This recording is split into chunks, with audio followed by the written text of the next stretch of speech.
প্ৰশ্নসমূহ অতিকৈ গুৰুত্বপূৰ্ণ তোমালোকে যদি এই কুৱেশ্যনখিনি চাই যোৱা প্ৰশ্নখিনি যদি তোমালোকে ভালকৈ চাই যোৱা তেতিয়া তোমালোকে যিকোনো প্ৰশ্ন আহিলে তাৰ পৰা কিবা নহয় কিবা লিখি থৈ আহিব পাৰিবা এই কুৱেশ্যনখিনিত গোটেই টপিকখিনি কভাৰ হৈ আছে গতিকে এইখিনি পঢ়িলে তোমালোকৰ যথেষ্টখিনি পঢ়া হৈ যাব নমস্কাৰ মৰমৰ ছাত্ৰ ছাত্ৰীসকল সকলোকে এটা নতুন ভিডিঅ'লৈ স্বাগতম জনাইছোঁ আৰু যিসকল ছাত্ৰ ছাত্ৰীৰ অহা 17 তাৰিখে ছচিয়লজিৰ পৰীক্ষা আছে আৰু একেবাৰে শেষৰটো পৰীক্ষা তেওঁলোকৰ বাবে আজিৰ ভিডিঅ'টো অতিকৈ গুৰুত্বপূৰ্ণ যিসকলে ছচিয়লজি অৰ্থাৎ যেটো একেবাৰে তেওঁলোকৰ শেষৰ পৰীক্ষা শেষৰ পৰীক্ষাটো ভাল কৰিম বুলি ভাবিছে একেবাৰে শেষৰ পৰীক্ষাটো ভালকৈ দি এটা ভাল মাৰ্কস আনিম বুলি ভাবিছে তেওঁলোকৰ বাবে ভিডিঅ'টো খুবেই গুৰুত্বপূৰ্ণ আৰু ভিডিঅ'টো একেবাৰে তোমালোকে স্কিপ নকৰিবা কেইটামান প্ৰশ্ন আছে ছচিয়লজিৰ একেবাৰে কমন বুলি তোমালোকে ধৰিব পৰা পৰীক্ষাত ইয়াৰ পৰাই তোমালোকে প্ৰশ্ন দেখিবা ছচিয়লজিৰ ওপৰত আৰু 2-4টা ভিডিঅ' আহিব ইম্পৰ্টেন্ট কুৱেশ্যন লৈ গতিকে চেনেলটো সাবস্ক্ৰাইব কৰি ৰাখিবা ভিডিঅ'টো লাইক কৰিবা আৰু এই কুৱেশ্যনখিনি তোমালোকে চাবা মাত্ৰ 22টা কুৱেশ্যন আছে আজিৰ এই ভিডিঅ'টোৰ পৰা তোমালোকে ইয়াৰ পৰা তোমালোকে অতি কমেও 10টা প্ৰশ্ন পৰীক্ষাত দেখিবলৈ পাবা এই 22টা প্ৰশ্নৰ ভিতৰত গতিকে ভিডিঅ'টো একেবাৰে স্কিপ নকৰিবা আৰু প্ৰশ্নখিনি শেষলৈকে চাবা তোমালোকে যদি পাৰা প্ৰশ্নখিনি স্ক্ৰিনশ্বট কৰিবা তোমালোকৰ লগত যদি উত্তৰ নাই আৰু যদি উত্তৰ আছে তেতিয়া হলে তোমালোকে কুৱেশ্যনখিনি জাস্ট চাই যাবা আৰু সেই কুৱেশ্যনখিনি তোমালোকে প্ৰেক্টিস কৰিবা এতিয়া হক কুৱেশ্যনখিনি আমি চাই লওঁ কি আছে প্ৰথমৰ পৰা আৰু তোমালোকৰ একেবাৰে শেষৰটো পৰীক্ষা গতিকে শেষৰ পৰীক্ষাটো ভাল কৰিব লাগিব ইংৰাজী পৰীক্ষাটো হয়তো তোমালোকৰ বহুতৰে ইমানটা ভাল হোৱা নাই ইংৰাজী পৰীক্ষাটো প্ৰথম পৰীক্ষা হেতু অকমান মন বেয়া কৰিছিল গতিকে আমি শেষৰ পৰীক্ষাটো ভাল কৰি দিম এতিয়া প্ৰথম প্ৰশ্নটো কি আছে চোৱা স্বাধীন ভাৰতত প্ৰথম আৰু অন্তিমবাৰ লোকপিয়ল কেতিয়া হৈছিল এটা অতি গুৰুত্বপূৰ্ণ প্ৰশ্ন প্ৰথমবাৰ 1881 চনত আৰু অন্তিমবাৰ 2011 চনত 2011 চনতে লাষ্ট লোকপিয়ল হৈছিল তেতিয়াৰ পৰা এতিয়ালৈকে আৰু লোকপিয়ল হোৱা নাই গতিকে অতি ইম্পৰ্টেন্ট কুৱেশ্যন এটো চাই যাবা তোমালোকে পৰিয়াল পৰিকল্পনাৰ অৰ্থ কি পৰিয়াল পৰিকল্পনাৰ অৰ্থ হ'ল পৰিয়াল সদায় আৰু সৰু আকাৰৰ হ'ব লাগে সদায় সৰু আকাৰৰ হ'ব লাগে অৰ্থাৎ ইয়াৰ আকাৰ নিয়ন্ত্ৰণাধীন হ'ব লাগে যাতে পৰিয়ালৰ খৰচ আয়তকৈ কম হয় নিজৰ ইচ্ছামতে লৰা ছোৱালীয়ে জন্ম দিয়াকে পৰিয়াল পৰিকল্পনা বোলে তোমালোকক যদি এই ভিডিঅ'টোত যিমানখিনি কুৱেশ্যন দিছো এই কুৱেশ্যনখিনি যদি তোমালোকক পিডিএফ লাগে তেতিয়া হলে কমেন্ট কৰি কবা মই তোমালোকক পিডিএফটো দি দিম তোমালোকে ডেসক্ৰিপচনত লিংক পাবা যদি তোমালোকৰ অধিকাংশ ছাত্ৰ ছাত্ৰীয়ে কমেন্ট কৰা আৰু ভিডিঅ'টো যদি লাইক কৰা তেতিয়া হলে মই তোমালোকক পিডিএফটো নিশ্চয় প্ৰভাইড কৰিম আৰু নেক্সট কুৱেশ্যন কি আছে চোৱা পৰনিৰ্ভৰশীল অনুপাত কি তোমালোকে চাই লবা আনসাৰটো মই সকলোৰে আনসাৰ বিলাক পঢ়ি না যাও তোমালোকে পঢ়ি যাবা ভিডিঅ'টো পজ কৰি 15 বছৰ তলৰ আৰু 64 বছৰ ওপৰত মুঠ জনসংখ্যা 15 টু 64 বছৰ বয়সৰ মুঠ জনসংখ্যাৰে হৰণ কৰি পৰনিৰ্ভৰশীল অনুপাত পোৱা যায় এই অনুপাত শতকৰা হিচাপত প্ৰকাশ কৰা হয় নিশ্চয় তোমালোকে বুজি পোৱা এইবোৰ প্ৰশ্ন ইম্পৰ্টেন্ট ভাৰতৰ জনসংখ্যা ঘনত্ব কিমান জনসংখ্যা ঘনত্ব প্ৰতি বৰ্গ কিলোমিটাৰত বৰ্তমান 324 জন অসমৰ জনসংখ্যা ঘনত্ব কিমান ভাৰতৰটো জানিলে নহব অসমৰটো আমি জানিব লাগিব 340 জন তাৰ পিছতে নেক্সট আছে ভাৰতৰ অতি উচ্চ হাৰত জন্মৰ হাৰ বৃদ্ধি হোৱাৰ দুটা কাৰণ উল্লেখ কৰা এটো এটা অতিকৈ গুৰুত্বপূৰ্ণ প্ৰশ্ন ইয়াত ক খ দুটা দিয়া আছে পইণ্ট ভাৰতত বাল্য বিবাহ প্ৰচলন আৰু অতি কম বয়সত বিবাহ হোৱাৰ বাবে দীৰ্ঘকাল ধৰি লৰা ছোৱালী জন্ম হয় কাৰণে ইয়াৰ উপৰি বহুত বিবাহ প্ৰচলন আছিল এজন পুৰুষে একাধিক বিবাহ কৰাইছিল এইবোৰ হল উচ্চ হাৰত জন্ম হাৰ বৃদ্ধি হোৱাৰ দুটা কাৰণ ভাৰত আয়োগে মৃত্যুৰ হাৰ অতি উচ্চ আছিল কাৰণ পিতৃ মাতৃ অধিক ল'ৰা ছোৱালী জন্ম দিছিল যাতে কিছু ল'ৰা ছোৱালীৰ মৃত্যু হলেও কিছু ল'ৰা ছোৱালী বাচি থাকে তাৰ পিছতে ভাৰতৰ দ্ৰুত জনসংখ্যা বৃদ্ধিয়ে সৃষ্টি কৰা চাৰিটা আৰ্থ-সামাজিক সমস্যা লিখা নাইবা প্ৰশ্নটো জনসংখ্যা বাঢ়িলে কি অসুবিধা হয় এনে ধৰণেও আহিব পাৰে কি হ'ব নিবনুৱা সমস্যাৰ সৃষ্টি হয় তাৰপিছত জনমৰি আয়ৰ পৰিমাণ সীমিত কৰে জনমৰি খাদ্য শস্যৰ পৰিমাণ সীমিত আশ্ৰিত অনুপাত বৃদ্ধি কৰে আৰু মূলধন গঠনত বাধাৰ সৃষ্টি কৰে ইম্পৰ্টেন্ট কুৱেশ্যন তোমালোকে স্কিপ একেবাৰে নকৰিবা ইয়াৰ পৰাই তোমালোকে প্ৰশ্ন দেখিবলৈ পাবা তাৰ পিছত অসমৰ জনসংখ্যাৰ বৃদ্ধিৰ মূল দুটা কাৰণ উল্লেখ কৰা অসমত বৰ্তমান ব্যাপক হাৰত জনসংখ্যা বৃদ্ধি হৈ আছে গতিকে ইয়াৰ বিষয়ে আমি জানিব লাগে মৃত্যুৰ হাৰতকৈ জন্মৰ হাৰ কমকৈ হ্ৰাস পোৱা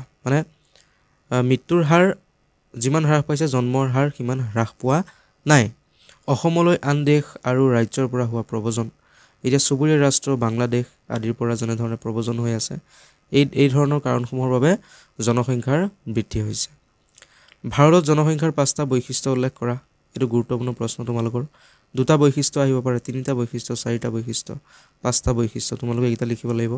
পৃথিৱীৰ দ্বিতীয় জনবহুল জনসংখ্যা হ'ল ভাৰতবৰ্ষ। ভাৰতীয় জনসংখ্যা বিভিন্ন জনগোষ্ঠী সম্পন্ন। ই বিভিন্ন ভাষা, সংস্কৃতি আৰু ধৰ্মৰ সংমিশ্ৰণ। জনসংখ্যা বৃদ্ধিৰ হাৰ অত্যাধিক। জনসংখ্যাৰ বিচিত্ৰতাৰ মাজত এক ঐক্যৰ বান্ধোন আছে। এইবোৰ হ'ল ভাৰতীয় জনসংখ্যাৰ বৈশিষ্ট্য। তাৰপিছতে মালথাছৰ জনসংখ্যা বৃদ্ধিৰ তত্ত্ব তেওঁৰ কোনখন গ্ৰন্থত উল্লেখ কৰিছে? কোনখন গ্ৰন্থ? ইজি অন পপুলেশ্যন, 1789 এই গ্ৰন্থখনত প্ৰকাশ কৰিছে।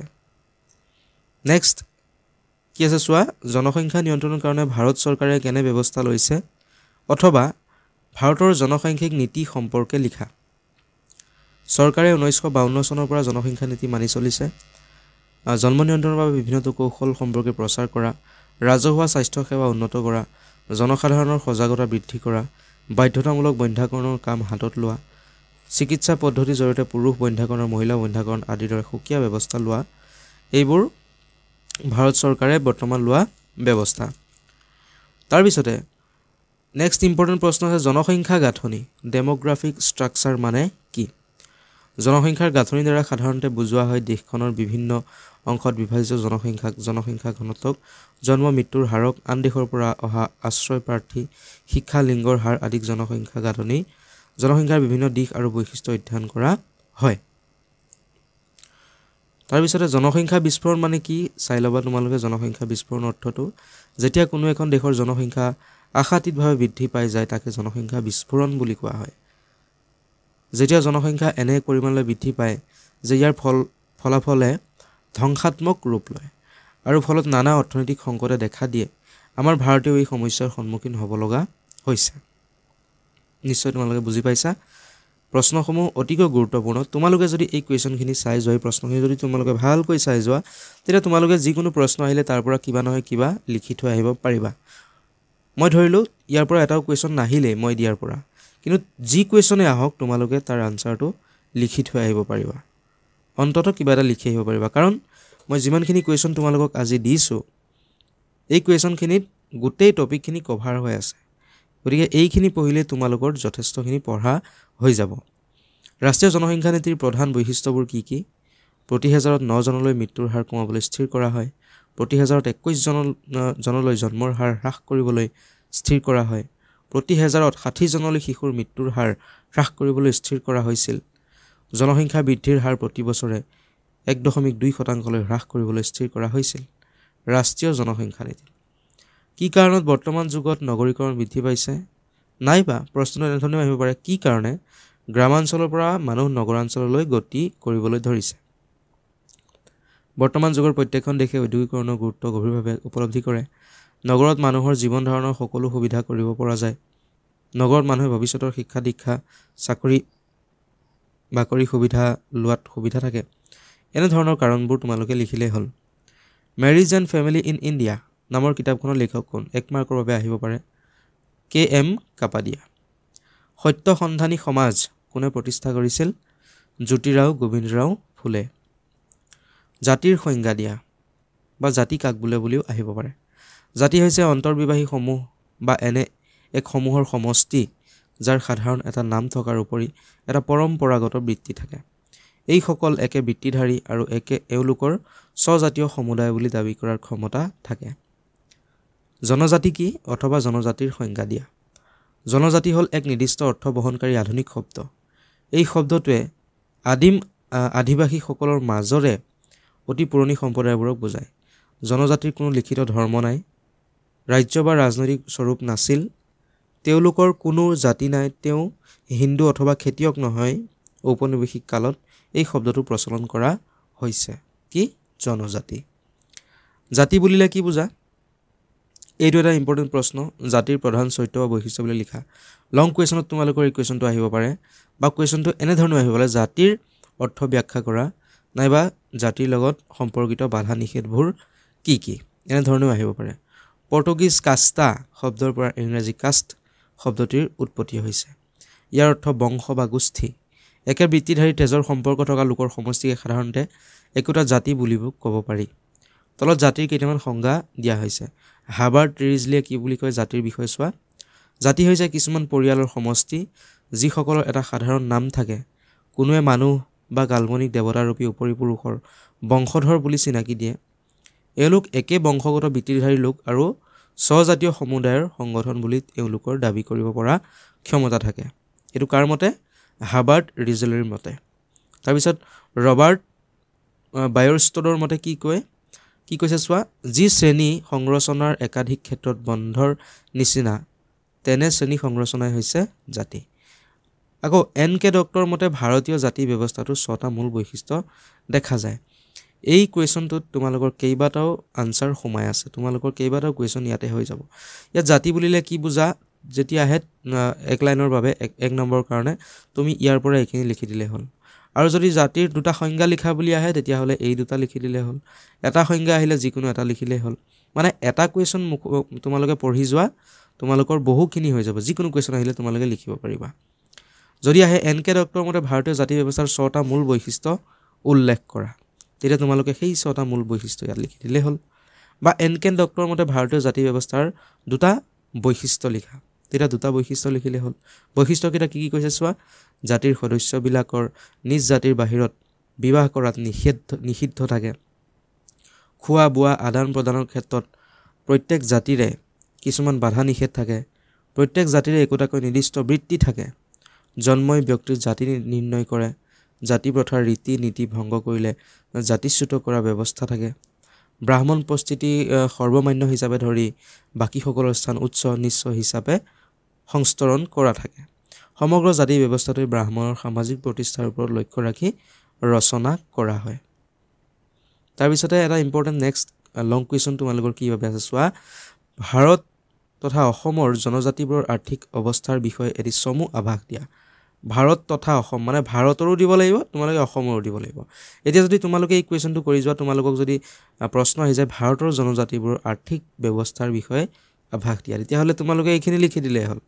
অসমৰ বিষয়ে আহিলেও তোমালোকে এইখিনি লিখি দিলেই হ'ল। মানে 2টা কুৱেশ্যন ইয়াতে কভাৰ হৈ গৈছে। আৰ্থিক অৱস্থাৰ ভিতৰত মেইন পইণ্ট কি দিছে চোৱা, ঝুম খেতি, বনজ সম্পদৰ ওপৰত নিৰ্ভৰশীলতা, নতুন ভূমিনীতিৰ প্ৰভাৱ, ঋণগ্ৰস্ততাৰ সমস্যা, ঔদ্যোগিক বনোৱাৰ জীৱন। তোমালোকে যদি পইণ্ট ৱাইজ লিখিব বিচাৰা এনেধৰণেও লিখিব পাৰা, আৰু তোমালোকে যদি বোলে পইণ্ট ৱাইজ নিলিখোঁ, মই পেৰেগ্ৰাফ ৱাইজ লিখোঁ, তেতিয়াহ'লেও লিখিব পাৰিবা। বনজ সম্পদৰ ওপৰত নিৰ্ভৰশীলতা, কিছুমান জনজাতিয়ে বনজ সম্পদৰ ওপৰত নিৰ্ভৰ কৰিয়েই জীৱিকা নিৰ্বাহ কৰে। তেওঁলোকে ঘৰ দুৱাৰ সজা সামগ্ৰীৰ পৰা আৰম্ভ কৰি খাদ্য সামগ্ৰী সংগ্ৰহ কৰালৈকে হাবি বনৰ সম্পদৰ ওপৰত নিৰ্ভৰ কৰি চলে। নতুন ভূমিনীতিৰ প্ৰভাৱ এইটো এটা। তাৰপিছত ঋণগ্ৰস্ততা সমস্যা, ঔদ্যোগিক বনোৱাৰ জীৱন, এইবিলাক তোমালোকে লিখি দিলে সম্পূৰ্ণ মাৰ্কটো পাবলৈ সক্ষম হ'বা। পৰিয়াল কেই প্ৰকাৰ আৰু কি কি? অতি ইম্পৰ্টেণ্ট প্ৰশ্ন এটা। পৰিয়াল কেই প্ৰকাৰৰ? প্ৰত্যেক প্ৰকাৰ পৰিয়ালৰ এটা চমু আভাস দিয়া। এই কুৱেশ্যনটো যদি তোমালোকে কৰি যোৱা, তেতিয়াহ'লে পৰিয়ালৰ বিষয়ে আৰু এক্সট্ৰা তোমালোকে একো পঢ়িব নালাগে। মই তোমালোকক কৈছোঁ যে তোমালোকে এই কুৱেশ্যনটো যদি পঢ়া, তেতিয়াহ'লে পৰিয়ালৰ বিষয়ে অলমষ্ট তোমালোকৰ 90% পঢ়া হৈ যাব পৰিয়ালৰ বিষয়ে। কাৰণ ইয়াত আটাইবোৰ প্ৰকাৰৰ পৰিয়ালৰ বিষয়ে ইয়াত কোৱা আছে। পৰিয়াল কেই প্ৰকাৰৰ, সাংগঠনিক ফালৰ পৰা আৰু পৰিয়াল আকাৰৰ ফালৰ পৰা, গোটেইকেইটা ইয়াত দিয়া আছে। 2 প্ৰকাৰ ভাগ কৰিব পাৰি, এটা হ'ল সাংগঠনিক ফালৰ পৰা ভাগ কৰিব পাৰি, আৰু এটা পৰিয়ালৰ আকাৰৰ ফালৰ পৰা ভাগ কৰিব পাৰি। এতিয়া সাংগঠনিক ফালৰ পৰা কি কি ভাগ কৰিব পাৰি চোৱা, পিতৃপ্ৰধান পৰিয়াল, মাতৃপ্ৰধান পৰিয়াল, এই 2টা সাংগঠনিক ফালৰ পৰা ভাগ কৰিব পাৰি। পিতৃপ্ৰধান পৰিয়াল কাক কয়? পিতৃক কেন্দ্ৰ কৰি যিবোৰ পৰিয়াল পৰিচালিত হয় তাক পিতৃপ্ৰধান পৰিয়াল বোলে। আকৌ মাতৃক কেন্দ্ৰ কৰি যিবোৰ পৰিয়াল পৰিচালিত হয় তাক মাতৃপ্ৰধান পৰিয়াল বোলে। তোমালোকে এইখিনি পঢ়িলে তোমালোকে মানে যিমানখিনি পঢ়িব লগা আছে পিতৃ মাতৃ পৰিয়ালৰ বিষয়ে হৈ যাব। তাৰপিছত পৰিয়ালৰ আকাৰৰ ফালৰ পৰা, ইয়াত প্ৰথমে কি কৈছিলে? সাংগঠনিক, মানে এইটো হ'ল সাংগঠনিক, পিতৃপ্ৰধান আৰু মাতৃপ্ৰধান 2টা সাংগঠনিক। এতিয়া আকাৰৰ ফালৰ পৰা পৰিয়ালটো ডাঙৰ সৰু তাৰ ওপৰত ভিত্তি কৰি পৰিয়ালৰ প্ৰকাৰ নিৰ্ধাৰণ কৰা হয়। এতিয়া প্ৰাথমিক পৰিয়াল মানে একক পৰিয়াল। কোনবোৰ একক পৰিয়াল? প্ৰাথমিক পৰিয়াল পতি পত্নী তেওঁলোকৰ ল'ৰা ছোৱালী নাইবা তুলি লোৱা সন্ততিক লৈ গঠিত হয়। সতি সন্তানৰ বিবাহৰ আগলৈ ই প্ৰাথমিক বা একক পৰিয়াল হৈ থাকে। তাৰপিছত সংযুক্ত পৰিয়াল, যৌগিক পৰিয়াল, এইকেইটা পঢ়ি যাবা তোমালোকে। যদি আহি যায় যে সংযুক্ত পৰিয়াল বুলিলে কি বুজা, তেতিয়াহ'লে তোমালোকে এইটো লিখিলে হ'ল। যৌগিক পৰিয়াল বুলিলে কি বুজা, এইটো লিখিলে হ'ল। প্ৰাথমিক পৰিয়ালৰ বিষয়ে এটা চমু টোকা লিখা, এইটো লিখি দিবা। তাৰপিছত তোমালোকে এনেধৰণেও আহিব পাৰে, পৰিয়ালৰ আকাৰৰ ফালৰ পৰা ইয়াক কেইটা ভাগত ভাগ কৰিব পাৰি, প্ৰত্যেকটো ভাগৰ বিষয়ে চমুকৈ লিখা। তেতিয়া তোমালোকে ইয়াৰ পৰা আৰম্ভ কৰি এইখিনি লিখিলে হৈ যাব বা সাংগঠনিক ফালৰ পৰা পৰিয়ালক কেই প্ৰকাৰৰ ভাগ কৰিব পাৰি তাৰ বিষয়ে চমুকৈ লিখা এনেধৰণে যদি আহে তেতিয়া তোমালোকে এই দুটা লিখিব লাগিব নিশ্চয় তোমালোকে বুজি পাইছা যে এটা কুৱেশ্যন আনসাৰ কৰোঁতে তোমালোকৰ কিমানখিনি কভাৰ হৈ গৈছে মানে জাষ্ট এটা মুখস্থ কৰা আৰু তোমালোকে যিকোনো কুৱেশ্যনৰ বাবে তৈয়াৰ হৈ থাকিবা স্বজন পদ্ধতি কি ই কেই প্ৰকাৰ এটি চমু আভাস দিয়া নাইবা স্বজন পদ্ধতি এটা চমু টুকা লিখা এটো পঢ়ি লবা তোমালোকে স্ক্ৰিনশ্বট কৰিব পাৰা যদি আনসাৰটো লগত নাই একপক্ষীয় স্বজন পদ্ধতি দ্বিপাক্ষিক স্বজন পদ্ধতি ধুনীয়াকৈ দিয়া আছে পঢ়ি লবা ভিডিওটো অলৰেডি বহুত দীঘল হৈ গৈছে গতিকে মই আৰু এইখিনি পঢ়ি নাথাকো তোমালোকে স্ক্ৰিনশ্বট কৰি লবা লিখি লবা ধুনীয়াকৈ প্ৰেক্টিচ কৰিবা ইয়াৰ পৰাই তোমালোকে নিশ্চয় কুৱেশ্যন এইবাৰ পৰীক্ষাত বহুকেইটা দেখিবলৈ পাবা আৰু যিহেতু মই ইয়াৰ আগৰ যিমানবোৰ ভিডিও দিছো সেই ভিডিওবোৰৰ পৰা পৰীক্ষাত প্ৰায় বহুতবোৰ প্ৰশ্ন অহা দেখা গৈছে গতিকে তোমালোকে ইয়াৰ পৰাও নিশ্চয় দেখিবলৈ পাবা মই তোমালোকক বাছি দিছো যেহেতু লাষ্ট পৰীক্ষা আছে তোমালোকে খুব কষ্ট কৰা তোমালোকে এইকেইটা দিন কষ্ট কৰাৰ পাছত আৰু কেইদিনমান দিনলৈ পঢ়া শুনা তোমালোকৰ মানে অলপ তোমালোকে ব্ৰেক ল'ব পাৰিবা সেইভাবে তোমালোকে এইকেইটা দিনত যিমান কষ্ট কৰিবা নিজৰ বাবে ভাল নিজৰ ভৱিষ্যতৰ বাবে ভাল গতিকে যিমান পাৰা ভালকৈ পঢ়া সকলোৱে পৰীক্ষা ভাল হ'ব আৰু ইয়াৰ সোশিয়োলজিৰ ওপৰত আৰু কেইবাটাও ভিডিও আহিব চেনেলটো সাবস্ক্ৰাইব কৰি ৰাখিবা ধন্যবাদ